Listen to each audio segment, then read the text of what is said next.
Bagaimana? Sudah siap belajar? Siap. Siap. Oke. Yang belum minum dulu boleh. Jajan boleh, Bu? Aduh, jangan dong, kita kan mau belajar ya sekarang. Baik, sudah siap? Sudah. Bu Alfi buka ya kelasnya. Ya. Assalamualaikum warahmatullahi wabarakatuh. Waalaikumsalam warahmatullahi wabarakatuh. Bagaimana kabarnya anak-anak hari ini? Alhamdulillah. Luar biasa. Masya Allah, ketua kelas kita ini ya. Baik, sebelum mulai pelajaran, marilah kita berdoa. Berdoanya akan dipimpin oleh ketua kelas. Rizal, silakan. Baik, sebelum kita memulai pembelajaran, kita berdoa dulu menurut agama dan kepercayaan masing-masing. Doa, silakan.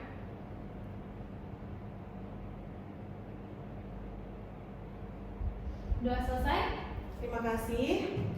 Ada yang tidak masuk ke hari ini? Lengkap, Bu. Lengkap? Alhamdulillah. Semoga kita selalu dalam keadaan sehat walafiat.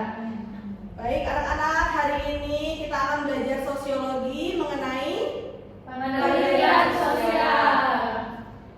ada yang sudah pernah dengar penelitian sosial sebelumnya? Penelitian sudah dengar. Sudah pernah dengar. Tapi sebelum kita masuk ke materinya, Bu Alfi mau mengajak kalian untuk bersenang-senang dulu ya. Sekarang Bu Alfi minta anak-anak untuk berdiri semuanya.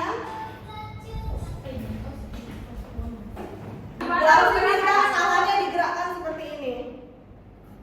Dibuka dan ditutup supaya tidak tegang. Kemudian tersenyum lebar kepada teman-temannya. Baik, kita mulai ya. Cublak suang, suang keteng kelenden, mambu ketulung kuda, paing polera-lere, sopong guyun dele ake sir, sirpong dele kopong sir, sirpong dele kopong sir, sirpong dele kopong. Baik, tepuk tangan untuk teman-teman. Mantap, hebat, semangat semuanya ya. Masih ada yang mengantuk? Iya. Dari mana, Bu, lagunya? Dari mana? Coba ada yang tahu? Dari Jawa. Jawanya Jawa mana? Jawa Tengah. Iya, betul sekali. Coba suara lagu daerah dari Jawa Tengah. Baik, sekarang kita mulai fokus ya. Masuk ke materinya yaitu penelitian sosial. Adapun ini tujuan pembelajaran kita yang akan kita capai pada akhir pembelajaran nanti, yaitu kalian sebagai peserta didik diharapkan mampu menentukan topik penelitian dari keragaman gejala sosial yang ada sebagai fokus penelitian yang kalian buat. Nah, nanti peserta didik atau kalian semua diharapkan mampu menyusun rancangan penelitian sosial. Kemudian peserta didik diharapkan mampu menyusun instrumen dan melakukan pengumpulan data dalam penelitian. Begitu ya? Jadi nanti di akhir pembelajaran kita akan ada proyek penelitian. Siapa yang tertarik? Kelompokan juga. Iya dong, pastinya. Oke, ini peta konsepnya ya. Jadi metode penelitian sosial ini ini yang akan kita pelajari pada minggu ini, rancangan penelitian sosial. Kita akan belajar pengantar penelitian sosial, jenis-jenis penelitian sosial, terus metodologi dan langkah-langkah penelitian sosial. Baik, ini adalah hal-hal yang kita akan pelajari dalam minggu ini. Ada hakikat penelitian. Nah, hari ini kita akan membahas tentang hakikat penelitian. Lanjut. Ya, sekarang kita simak bersama-sama apa itu pengertian dari penelitian sosial. Nah, sekarang coba Mbak Cahya dibaca dulu apa itu penelitian sosial. Penelitian sosial adalah kegiatan mengumpulkan, mengelola, menganalisis, dan menyajikan sejumlah data yang dilakukan secara sistematis dan objektif untuk memecahkan suatu persoalan atau menguji hipotesis tentang kemasyarakatan atau sosial. Bagaimana? Ada yang ingin ditanyakan? Belum. Mungkin ada yang kurang dipahami dari pernyataan ini? Masih bingung? Bingungnya di mana? Penelitian sosial adalah kegiatan mengumpulkan, mengelola, kemudian menganalisis dan menyajikan sejumlah data yang dilakukan secara sistematis. Sistematis itu artinya berurutan dan padu gitu ya. Kemudian objektif. Objektif itu artinya terlepas dari pemikiran-pemikiran pribadi seorang peneliti ya. Artinya kita benar-benar melihat apa yang ada di dalam masyarakat sebagai sebuah fakta. Kita nggak boleh loh bohong-bohong dalam penelitian, apalagi memanipulasi data. Nah, itu sebuah kesalahan. Oke. Tujuannya apa? Tujuan penelitian sosial apa? Untuk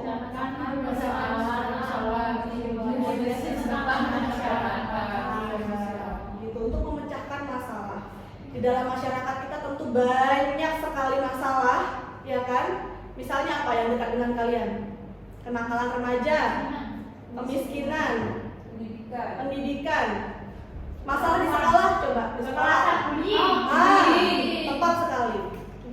Bullying itu salah satu permasalahan sosial yang ada di sekolah. Nah, untuk mengetahui cara mengatasi bullying, kita dapat melakukan penelitian sosial. Supaya apa? Supaya ada solusinya. Pertama kan kita cari tahu dulu bullying itu apa sih, kan? Kegiatan yang seperti apa sih bullying itu, perilaku yang seperti apa sih, gitu ya. Nah, kemudian kita cari tahu, kita tanya-tanya dari para korban bullying, akhirnya dapatlah suatu ide untuk memecahkan permasalahan itu. Begitu. Bagaimana? Dapat dipahami? Paham. Jangan ragu untuk bertanya ya anak-anak, karena di sini kita sama-sama belajar. Baik, Bu. Lanjut, ini dia hakikat penelitian. Hakikat penelitian itu merupakan suatu proses berpikir atau penalaran. Baik, sekarang kita lanjutkan. Ada kegunaan dan syarat penelitian. Sekarang Ibu Alfi minta Mbak Mutiara coba dibacakan. Ya, Bu. Ditinjau dari kepentingan ilmu pengetahuan, penelitian merupakan alat utama yang digunakan manusia untuk melakukan hal berikut: memperkuat ilmu pengetahuan dan membina serta mengembangkan ilmu pengetahuan. Baik, terima kasih Mbak Mutiara. Ya, jadi itulah dia manfaat dan syarat dari penelitian itu untuk memperkuat ilmu pengetahuan. Artinya dalam masyarakat itu kan ada banyak masalah, kemudian kita akan mencari solusinya juga bersama-sama dengan masyarakat ataupun berdasarkan ilmu-ilmu yang sudah ada, kemudian dikembangkan. Dan itu masyarakat kita kan berbeda-beda ya. Nah, ilmu-ilmu yang ada dalam masyarakat itu atau local knowledge itu ya, itu akan menjadi ilmu pengetahuan yang memperkaya pengetahuan di Indonesia maupun di dunia. Selanjutnya, membina dan mengembangkan ilmu pengetahuan. Nah, itu sama ya tadi, maksudnya untuk semakin mengembangkan pengetahuan di bidang ilmu sosial, terutama sosiologi. Karena sosiologi itu unik sih sebenarnya. Kita mengambil ilmu-ilmu pengetahuan yang khusus dari dalam masyarakat. Begitu ya, ada yang ingin dipertanyakan? Belum. Baik, paham semuanya ya? Iya. Nah, sekarang Bu Alfi mau mengajak kalian untuk bermain menggunakan apa ya namanya? Lapang benar. Ya, kalau ini? Iya, jadi benar salah ya. Nih untuk Rizal, untuk Desa, kemudian untuk Cahya, dan untuk Mutiara. Makasih, Bu. Oke, ini pertanyaan pertama. Benar atau salah? Penelitian sosial bertujuan untuk menguji hipotesis secara empiris. Belum, satu. Bu Alfi akan hitung ya. Oke, nanti naikkan bersama-sama. Nggak boleh nyontoh ya. Bu. Nggak boleh nyontoh dulu. Nggak boleh nyontoh temennya, oke? Siap? Ya. 1, 2, 3, angkat. Tetot, bener apa salah ya? Betul. Oke, kita lihat jawabannya. Ngawur, Bu. Betul kali kayaknya.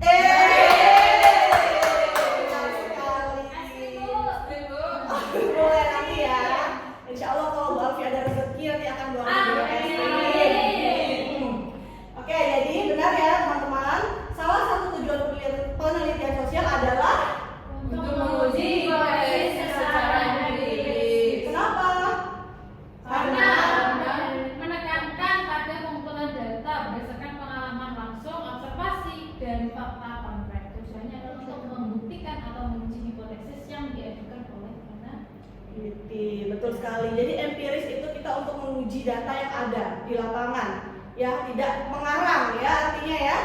Begitu. Oke, lanjut. Bu Alfi kasih soal lagi dan nanti Bu Alfi hitung lagi, lalu kalian mengangkat tongkatnya, oke? Benar atau salah, metode penelitian kualitatif lebih mengutamakan jumlah data daripada kualitas data. 1, 2, 3. Kita cek ya, benar atau salah. Nyampe loh. Tada! Ternyata kalian semua benar. Tepuk tangan. Wah, Masya Allah ya, pintar-pintar semua anaknya Bu Alfi. Jadi metode penelitian kualitatif itu bagaimana? Lebih itu Fokus pada kedalaman data. ya, terus kualitas ya. iya, kualitas data daripada jumlah datanya. Kenapa? Karena penelitian kualitatif itu mengedepankan kedalaman data. Dan orang-orang yang diwawancara itu biasanya tidak lebih dari 10 orang, ya. Bagaimana anak-anak, dapat dipahami? Ya. Oke, wah, hebat nih. Boleh. Lanjut ya. Lanjut. Benar atau salah, penelitian sosial harus mempertimbangkan aspek etika dalam pengumpulan data. 1, 2, 3. Nah, kita cek jawabannya. Benar.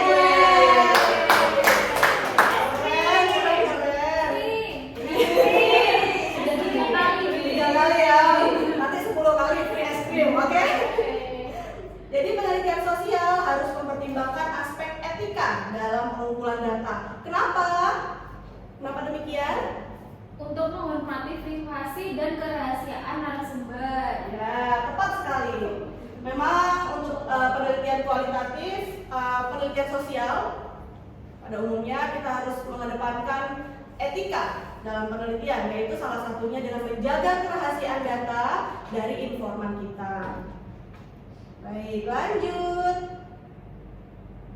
Benar atau salah, observasi partisipasi merupakan metode pengumpulan data yang objektif. 1, 2, 3. Sekarang lagi nggak kompak. Ada 3 orang yang menjawab benar dan 1 orang yang menjawab salah. Kenapa? Coba saya ingin dengar dari Mbak Risa. Kenapa menjawab salah? Partisipatif merupakan metode pengumpulan data yang objektif. Partisipatif itu berarti gimana? Kita Berarti- langsung terjun. Iya, betul sekali. Terjun berarti objektif. Iya Bu, Harusnya juga sih. Jawab Betul, kan objektif. Kenapa Bu coba? Oke. Penasaran jawabannya yang benar atau salah? Baik, kita cek sama-sama ya. Tada!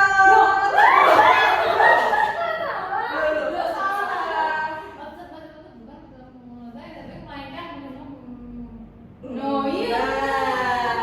Jadi gimana? Coba.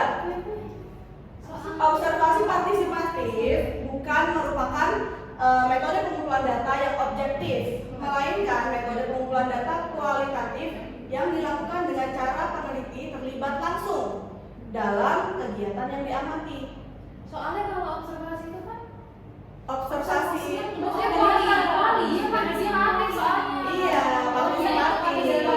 berarti Iya. kalau kita meneliti benar-benar itu jadi subjektif. Kecuali kalau Betul. angket-angket. Nah, betul sekali, tepat sekali itu ya. Jadi kalau penelitian kualitatif itu bedanya dengan yang non kualitatif atau partisipatif ya di sini tadi. Iya. Oh ya, partisipatif. Berarti partisipatif, penelitian partisipatif dengan non partisipatif itu bedanya pada posisi diri seorang peneliti. Kalau dalam penelitian kualitatif, partisipatif, peneliti itu masuk langsung ke dalam masyarakat, di tengah-tengah masyarakat, hidup bersama masyarakat. Tapi kalau yang non partisipatif biasanya melalui angket, terus bisa menyebarkan J-form gitu kan, Google Form. Nah itu sifatnya lebih objektif. Sudah paham semuanya? Tepuk tangan untuk kita semua.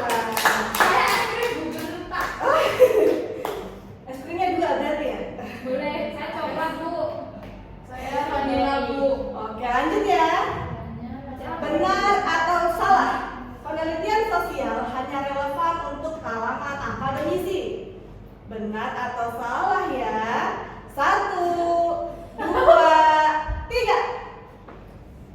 Wah, nggak bisa ya. Oh, sekarang ini ya jawabannya beragam juga ya. Jadi ada 3 yang mengatakan salah dan 1 yang mengatakan benar. Coba sekarang kita tanya kepada Mutiara. Menurut Mutiara, kenapa penelitian sosial hanya relevan untuk kalangan akademisi? Karena kalau setahu saya yang bisa melakukan penelitian itu yang punya ilmunya, Bu. Oh gitu. Oke, Ibu tampung dulu jawabannya ya. Sekarang kita cek apakah benar atau salah. Salah. Deng. Tada.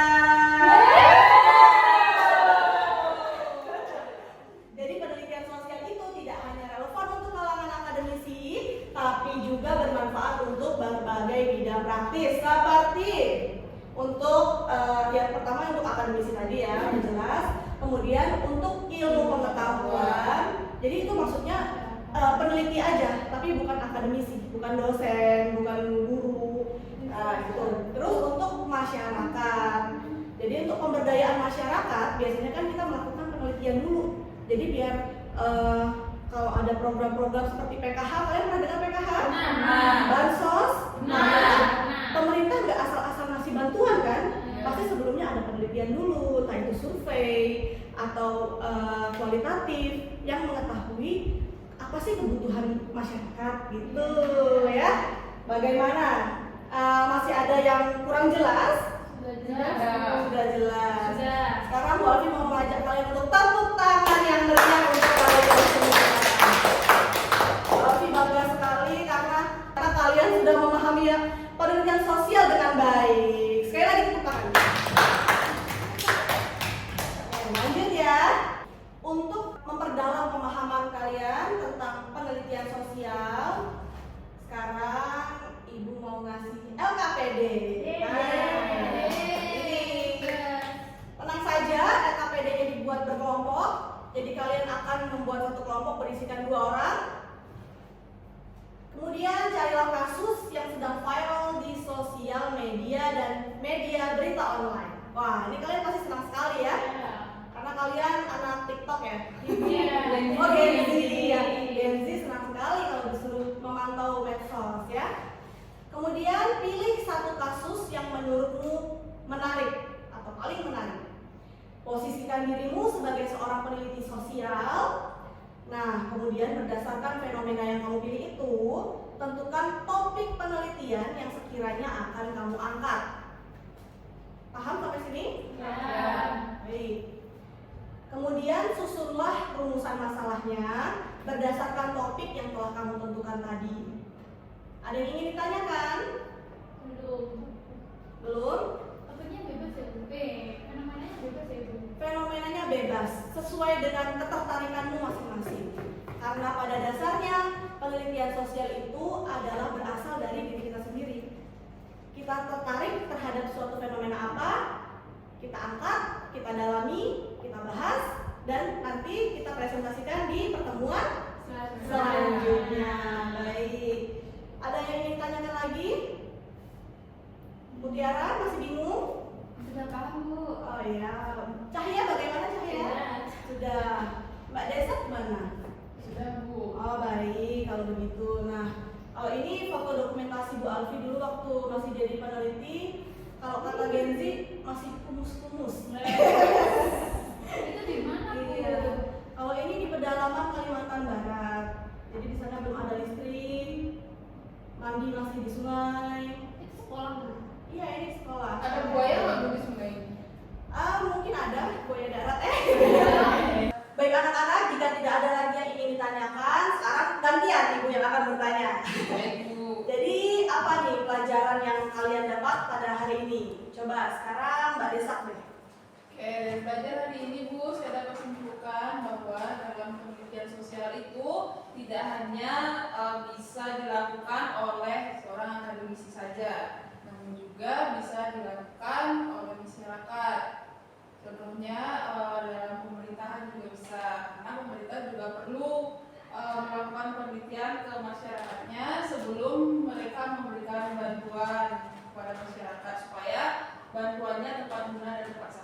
Wah, hebat sekali ya. Artinya pemahamannya sudah baik gitu ya. Nah, mungkin ada yang mau menambahkan? Oh, baik, Mbak Cahya. Ya.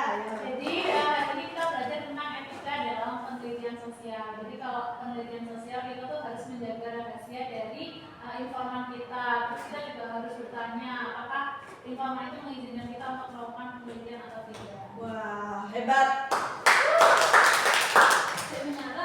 Baik, dengan demikian Ibu Alfi yakin kalian semua sudah memahami materi dengan baik.